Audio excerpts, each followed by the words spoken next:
Pada malam hari ini kita mendengarkan firman Tuhan sesuai tema yang disampaikan bahwa iman yang memindahkan gunung. Ya, iman yang memindahkan gunung. Kita baca Bapak Ibu dari Matius pasal 17 ayat 20. Kalau saya berkorban gak lama-lama, paling kalau 5 menit itu sudah cukup lama, karena singkat-singkat saja, karena tidak bisa saya cari endingnya nanti. Itu fokus pada satu ayat saja kalau saya menyampaikan firman Tuhan. Kita baca bersama-sama Matius 17 ayat 20. 1, 2, 3 ya. Ia berkata kepada mereka, karena kamu kurang percaya. Sebab aku berkata kepadamu, sesungguhnya sekiranya kamu mempunyai iman sebesar biji sesawi saja, kamu dapat berkata kepada gunung ini, pindah dari tempat ini ke sana, maka gunung ini akan pindah, dan takkan ada yang mustahil bagimu. Amin. Ini malam hari ini kita berbicara dengan gunung. Iman yang dapat memindahkan gunung. Gunung artinya berbicara bukan gunung dari apa itu, yang meletus gunung Sinabung ya, bukan. Jadi dalam hidup ini banyak gunung-gunung atau masalah, ya, masalah sehari-hari, masalah keluarga, masalah ekonomi, masalah penyakit, semua masalah. Jadi kalau kita mempunyai iman, kalau kita mempunyai kepercayaan yang kuat, yang kokoh, makanya itulah yang dikatakan iman yang memindahkan gunung. Artinya iman yang memindahkan gunung adalah iman yang memiliki fokus dan sasaran. Itu pertama. Iman yang dapat kita itu, iman adalah iman yang memiliki fokus dan sasaran. Ya, seperti dikatakan di sini kan, kalau kita punya iman sebesar sebiji sesawi, dapat kita katakan pada masalah, hai masalah kecil, Tuhan lebih besar. Itu artinya, amin. Ya, itu artinya bahwa dia fokus dan punya sasaran, tujuan. Itu iman yang dapat memindahkan, sehingga masalah itu tidak lebih besar masalah itu daripada Tuhan kita. Nah, kita tertuju iman kita kepada Tuhan saja. Apapun yang kita alami pada saat ini, baik itu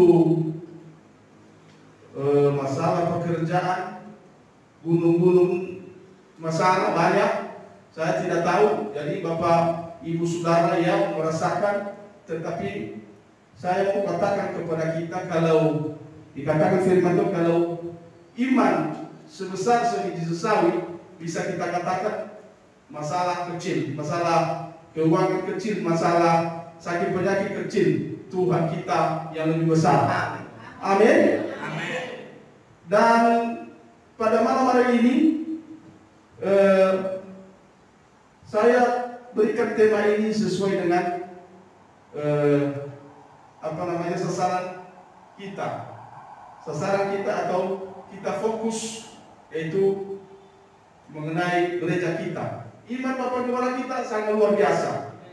Tahun berapa saya dengar kita membangun gereja di Simatang Gadis? Kalau nggak salah tahun 2019. Nah, itulah iman yang fokus, punya sasaran dia. Jadi kadang nanti pernah saya dengar cerita, bukan saya banding-bandingkan sama Tuhan di Medan ini, kita beriman, tahu-tahu sampai beberapa tahun tidak ada suatu pun seperti iman Elia, telapak tangan pun nggak ada nampak sesuatu apa namanya, tanda-tanda, hanya dengan perkataan saja. Nah itu sesuatu iman yang tidak jelas. Jadi saya percaya kita semua di sini, ya, iman kita tetap fokus dan punya kesaran, memiliki namanya iman yang kuat. Amin. Kedua, Bapak Ibu, ya, iman adalah iman yang memindahkan gunung. Iman adalah iman yang bersumber, ya, iman yang bersumber percaya kepada perkataan Yesus. Ya, apa itu perkataan Yesus? Seperti iman perwira. Sewaktu Yesus datang ke Kapernaum, waktu perwira itu minta tolong kepada Yesus bahwa hambanya sakit di rumah. Apa kata Tuhan? Ya, saya datang. Ya, saya datang, kata Tuhan Yesus. Tapi perwira ini mengatakan, Tuhan nggak layak Tuhan datang ke rumah saya, karena ya entah apalah yang di hati kami. Katakan saja sepatah katanya.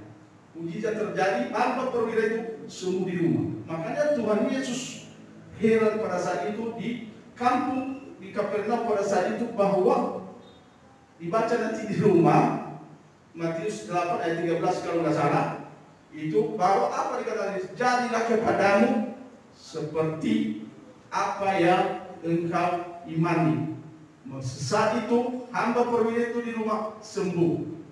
Jadi itulah iman yang dapat memisahkan, yang dapat memindahkan masalah, ya, menjadi suatu berkat atau suatu mukjizat bagi kehidupan kita sebagai orang yang percaya. Yang penting modalnya percaya tadi. Coba tadi kita ketahui, orang-orang yang tidak percaya tidak mendapat suatu mukjizat. Kan ini ketika pertama tadi itu kan, kayak orang yang kurang percaya. Kita harus 100% percaya kepada Tuhan Yesus. Amin. Ya, percaya kepada manusia atau percaya kepada itu dukunnya. Itu manusia juga dukun. Jadi kita beriman bahwa hanya kepada Tuhan saja. Itulah iman yang dapat memindahkan gunung. Jadi bukan gunung Sidoni dipindahkan ke Medan, bukan. Jadi masalah itulah yang menimpa kehidupan kita, atau yang menggerogoti sukacita kita, yang mencuri damai sejahtera kita.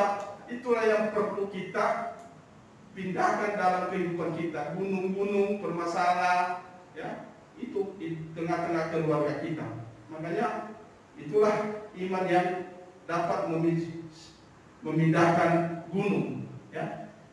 Itu seperti iman perwira itu. Makanya Tuhan Yesus berkata, luar biasa, saya tidak temukan di orang Israel sebesar iman perwira ini. Yesus sangat heran. Ya, Yesus berkata, saya tidak pernah temukan iman orang seperti ini di orang Israel. Nah, sehingga kalau kita pikirkan bahwa hanya melalui perkataan, makanya perkataan kita percaya, perwira itu percaya, hanya sepatah kata dikatakan Tuhan Yesus, ya, saya datang, terjadi mujizat. Nah, itu iman seorang perwira itu sesuai dengan pekerjaannya. Dia dialog sama Tuhan Yesus pada saat itu, berkata, saya sebagai perwira atau atasan atau pemimpin, ada di bawah saya itu prajurit. Kalau saya katakan kepada prajurit itu datang, dia datang. Hanya satu kata, datang. Ya, kalau saya katakan pergi, pergi. Begitu juga di dalam permasalahan kita. Apapun yang masalah kita pada ini, harus kita berkata, hai masalah pergi, pergi dia, pergi dia, dekat-dekat dia. Ataupun setan yang mengganggu pikiran kita, hai setan pergi dalam hidup, dalam nama Yesus. Yesus, pergi dia. Jangan kita katakan, ya kalau tidak keluar, aku yang keluar. Ya jangan seperti itu. Ya kan? Salah. Mesti kita tegas mengusir segala sesuatu permasalahan dalam dunia seperti perwira ini kepada Tuhan Yesus. Hanya seperti kata, jelas hambanya itu sembuh dari penyakitnya. Gak perlu capek-capek Tuhan Yesus datang, hanya perkataan. Karena dia imannya penuh percaya dalam perkataan Tuhan Yesus, dalam firman Tuhan. Ini firman Tuhan juga kita saat ini, kita percaya firman Tuhan sebagai penyembuh dalam hidup kita. Amin. Ya, itulah iman kita kuat karena sering kita mendengarkan itu firman Allah. Itu yang membuat iman kita kuat. Selalu teguh dan percaya kepada Tuhan Yesus. Dan itu sudah kedua Bapak Ibu, seperti iman perwira itu sangat besar, kata Tuhan Yesus, sangat luar biasa terjadi kepadanya apa yang diimankan oleh seorang perwira di Kapernaum itu. Dan ketiga Bapak Ibu, iman yang dapat memindahkan gunung, yang ketiga bahwa dikatakan di sini bahwa iman yang memindahkan gunung adalah iman yang besar dan tulus. Ya, iman yang besar dan tulus. Iman seorang perwira itu ya besar, tapi dia mengalami itu suatu ketulusan. Dia selalu tulus itu kan tidak ada efek-efeknya, ya kan? Tidak ada suatu bimbang, itu tidak ada bimbang. Dia tidak bimbang, dia tidak ragu. Orang yang bimbang katanya tidak mendapat apa-apa dalam firman Tuhan, tetapi dia fokus, dia punya sasaran bahwa Tuhan Yesus ini sanggup menyembuhkan. Makanya dia beriman bahwa percaya untuk berdiam kepada Tuhan Yesus pada saat itu. Nah, inilah kita juga pada saat ini bahwa kita sedang mendengarkan firman Tuhan ini. Ya, dikatakan tadi orang yang tidak kurang percaya, ya kan? Tetapi marilah kita membangun kepercayaan kita kepada Tuhan Yesus, bahwa kepercayaan kita itu yang membuat mujizat terjadi dalam kehidupan kita. Amin Bapak Ibu. Amin. Karena Tuhan Yesuslah yang lebih besar di dalam kehidupan kita daripada permasalahan kita yang kita alami pada saat ini. Apapun itu, ya. Karena kita memiliki yang namanya kepercayaan kepada Tuhan dan iman yang besar, supaya terjadi mujizat kepada kita. Kalau tidak ada iman, jelas tidak ada mujizat, ya. Karena imanlah terjadi mujizat, ya. Kita sering mendengar bahwa bagaimana Bapak orang beriman, seorang Abraham, ya. Tapi karena dia beriman, dia sangat luar biasa, sangat terujilah imannya kepada Tuhan. Itulah Bapak Ibu, iman yang memindahkan gunung itu, iman yang kuat atau iman yang memiliki fokus dan sasaran, sehingga boleh kita katakan, ya, seperti Nuh pada zamannya, dia beriman bahwa Tuhan menepati semua janjinya pada saat zaman Nuh. Ya, kita juga akhir-akhir ini kita beriman pasti Tuhan Yesus datang kedua kali. Tinggal itu yang kita tunggu-tungguin. Itu yang perlu kita usahakan, yaitu kita beriman, kita percaya bahwa surga jadi milik kita. Itulah iman kita, itu kepercayaan kita. Mesti kita raih itu Bapak Ibu. Amin. Itulah kita, walaupun kita tidak melihat, namun kita percaya. Itulah yang orang-orang yang berbahagia. Kita orang-orang yang berbahagia bahwa hanya modal percaya saja. Seperti siapa ya? Percaya ya banyaklah tokoh-tokoh di Alkitab, hanya ya Abraham tadi, hanya dia percaya kalau Tuhan nyuruh dia pergi, ya dia pergi. Seperti pergilah tadi kepada prajuritnya, kalau disuruh pergi. Ya, itulah orang-orang yang sudah teruji di dalam Alkitab. Namun kita pada malam hari ini juga, ya pasti kita punya iman, ya punya iman, ya keselamatan menjadi milik kita. Kita punya sasaran yaitu surga yang kekal, walaupun masih kita hidup di dunia. Nah, itulah iman kita, walaupun belum nampak kita bagaimana model kerajaan surga. Jadi di dalam kitab ada kerajaan surga itu ibarat tidak ada lagi namanya sakit penyakit di sana, tidak ada masalah. Semua hanya memuji dan memuliakan Tuhan. Itulah kita lakukan juga di bumi ini kan, memuji dan menyembah Tuhan. Itulah nanti di surga bagaimana seperti di bumi, seperti makanya doa Bapa kami seperti di surga dan seperti itu di bumi. Nah, damai.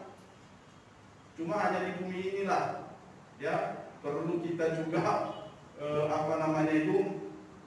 bukan warga kita di bumi ini, hanya kita ibarat kemah, ya. Suatu saat dibongkar, ya kan? Kemah yang biasa membuat kemah yaitu kalau ada sekolahnya pramuka, paling kemah 10 hari dibongkar kemah itu. Kita pun bertahun-tahun, paling 70 tahun dibongkar. Nah itu, makanya pasti kita beriman bahwa surga jadi milik kita, amin. Bukan saya yang kata firman Tuhan. Untuk apa kita capek-capek datang beribadah kalau memang kita tidak punya iman? Karena kita punya iman, makanya kita beribadah. Itulah sasaran kita, ya kan? Jadi seperti kemah yang saya katakan tadi, anak sekolah sering buat kemah, ya kan Des? Pernah buat kemah kan? Enggak pernah. Jadi siapa yang sudah ikut pramuka, kemah itu walaupun dihias dia pakai kursi emas, pakai meja emas, pakai apapun, suatu waktu dibongkar. Terbongkar itu. Enggak, bukan tempat itu aman, tetapi tempat kita yang aman bukan buatan tangan manusia, itu buatan tangan Allah sendiri. Itulah tujuan hidup kita.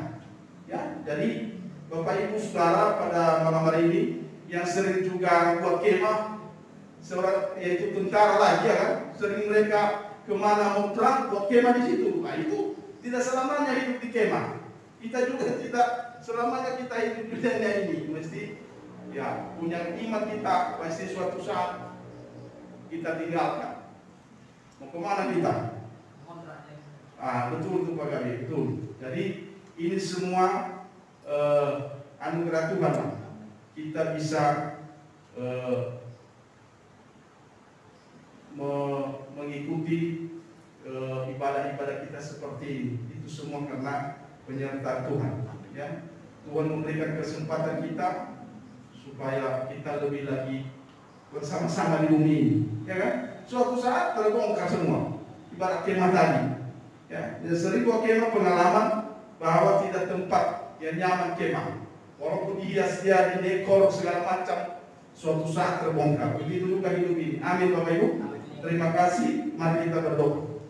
Terima kasih Tuhan buat firman-Mu pada malam hari ini kepada kami, bahwa Tuhan mengingatkan kami supaya kami tetap beriman.